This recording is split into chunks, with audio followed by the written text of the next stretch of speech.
Good morning, नमस्कार। बाजार सवेरे में आपका स्वागत है और मैं हूं आपके साथ तृप्ति उपाध्याय। मेरे साथ है मेरी सहयोगी कविता थपलियाल। आप सबको महानवमी और दशहरे की ढेर सारी शुभकामनाएं। बिल्कुल, और इस पावन पर्व के आगाज के साथ चलिए शो की भी शुरुआत करते हैं। अगले आधे घंटे तैयार करेंगे आपको आज के कारोबार के लिए, बताएंगे आपको किस तरह के संकेत मिल रहे हैं यूएस के बाजारों से, एशिया के बाजारों का क्या हाल है। और आज का दिन हमारे लिए काफ़ी अहम, क्योंकि पॉलिसी का ऐलान होने वाला है। लेकिन चलिए यहाँ पर शो की शुरुआत करते हैं। और सबसे पहले अब ग्लोबल बाजारों, खासतौर से यूएस, क्योंकि शटडाउन का खतरा बिल्कुल भी टला नहीं है। स्टॉप गैप बिल की फंडिंग जो है वो, यहाँ पर जो बिल है वो फेल हो चुका है। अब ऐसे में संभावनाएं अधिकतर यही है कि शटडाउन और उससे जुड़े संकट गहरा सकते हैं। हालांकि यूएस के बाजार हमने देखा मार्जिनली अब क्लोजिंग हुई हैं, और साथ ही अगर हम फ्यूचर्स के संकेत देखें तो वहां पर हमें कमजोरी दिखाई दे रही है। लेकिन इन्वेस्टर्स के बीच में बिल्कुल नर्वसनेस है और काफी अनिश्चितता का माहौल बना हुआ है। थोड़ा सा और इसको समझते हैं विस्तार से। हमारे सहयोगी अभिषेक सत्यव्रत हमारे साथ जुड़ गए हैं। और अभिषेक, गुड मॉर्निंग। और ग्लोबल बाजार और उससे पहले भी अगर हम यूएस के बाजारों का पूरा समीकरण फिलहाल समझना चाहें तो काफी अनिश्चितता अब बनती हुई दिखाई दे रही है। स्टॉप गैप बिल जो है वो फेल हो गया पास होने से। अब साथ ही important reports, economic reports, non farm payrolls वगैरह आने की कवायद यहाँ पर हो रही थी, ताकि आगे इंटरेस्ट रेट की जो ट्रैजेक्टरी है वो समझ में आए। बेरोजगारी का खतरा, छटनी का खतरा मंडरा रहा है। ओवरऑल काफी अनप्रेडिक्टेबिलिटी, अनसर्टिनिटी का माहौल यूएस के बाजारों में। कविता, पहले तो आपको विजयादशमी की, दशहरा की ढेर सारी शुभकामनाएं। जी हाँ, देखिए अनिश्चितता का माहौल तो है, क्योंकि अगर ये फंडिंग अगर रुकती है अमेरिका में, शटडाउन अगर होता है, तो जो नॉन एसेंशियल सर्विसेज है उन पर असर पड़ेगा। और उससे जुड़े करीब जो 8 लाख जो फेडरल वर्कर हैं उनके लिए सैलरी का संकट भी खड़ा हो जाएगा। तो ये चिंता है। लेकिन इन चिंताओं को बाजार ने कल के सत्र में पूरी तरह से दरकिनार किया है, और अमेरिका में तीनों के तीनों जो इंडेक्स हैं वो डे हाई पर जाकर बंद हुए हैं। तीसरे सत्र में हमने डाउ जोन्स में तेजी देखी है और 80 अंक डाउ जोन्स चढ़ा है। नेस्डेक की बात करें तो वहां पर हमने देखा कि 68 अंकों की तेजी रही। S&P 500 भी डे हाई पर जाकर बंद हुआ और वहां पर तेजी रही है 27 अंकों की।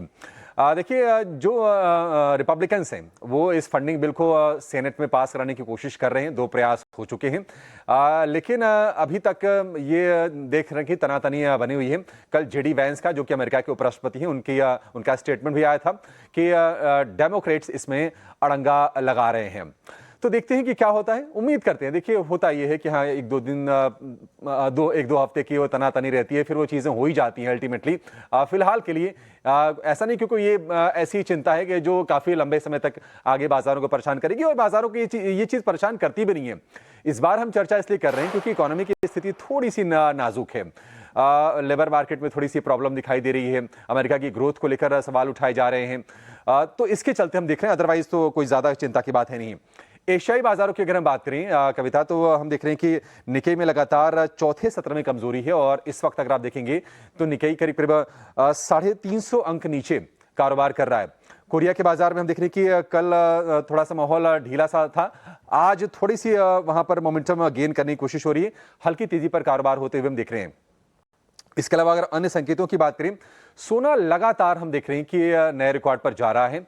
और अमेरिका में देखिए जिस तरह से शटडाउन का रिस्क है, इसके अलावा अगर दरें आगे घटती हैं तो बॉन्ड से कुछ पैसे फ्री होंगे। तो इन चीज़ों के चलते सोना लगातार चमक रहा है। हम देख रहे हैं कि भाव जो है $3890 के आसपास है, रिकॉर्ड हाइस के आसपास बना हुआ है।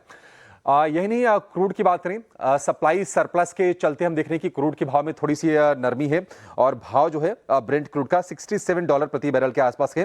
अगर हम यूएस के 10 ईयर की बॉन्ड यील्ड की बात करें तो उसमें कोई ज़्यादा चेंजेस नहीं है, और ना ही डॉलर इंडेक्स में कोई खास हम चेंजेस देख रहे हैं। बॉन्ड यील्ड 4.15 पर है, और अगर हम डॉलर इंडेक्स की बात करें तो 98 के आसपास डॉलर इंडेक्स बना हुआ है। जी अभिषेक, गुड मॉर्निंग। आपको दशहरे की ढेर सारी शुभकामनाएं। ये था ग्लोबल मार्केट। लेकिन एफआईआईज में हम देख रहे हैं लगातार 7वें दिन बिकवाली जारी है, और डीआईआईज ने लगातार 26वें सेशन में खरीदारी की है। आगे जाकर क्या रुख लग रहा है एफआईआईज को लेकर? कोई इन्फ्लो आएगा इंडियन मार्केट्स में? देखिए, कहना मुश्किल है, क्योंकि एफआईज भी वेट एंड वॉच के मूड में है, और एफआईज के लिए जो बड़ा ट्रिगर बनेगा वो बनेगा दूसरी तिमाही के नतीजे।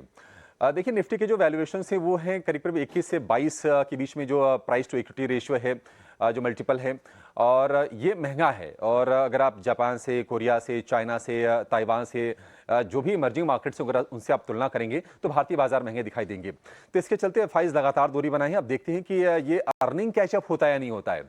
कल के सत्र में भी एफआईज ने बिकवाली की है और ये लगातार छठा या सातवां सत्र होगा स्ट्रेट जब हमने देखा कि एफआईज की तरफ से सेल ऑफ हुआ है।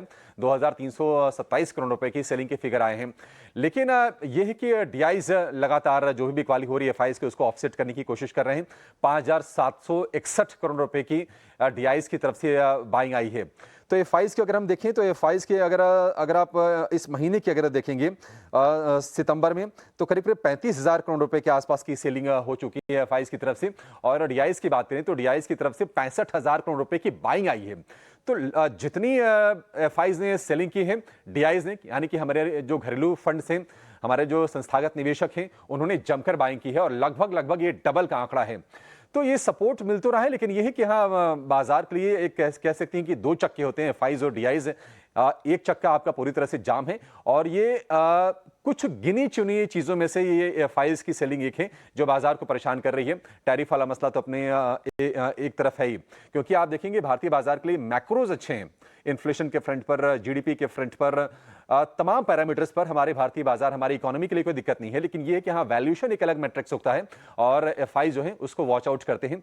तो ये थोड़ी सी चिंता की बात जरूर है। और एफआईज के अगर हम इंडेक्स फ्यूचर्स में लॉन्ग होल्डिंग की बात करें तो वो 15% के आसपास बनी हुई है।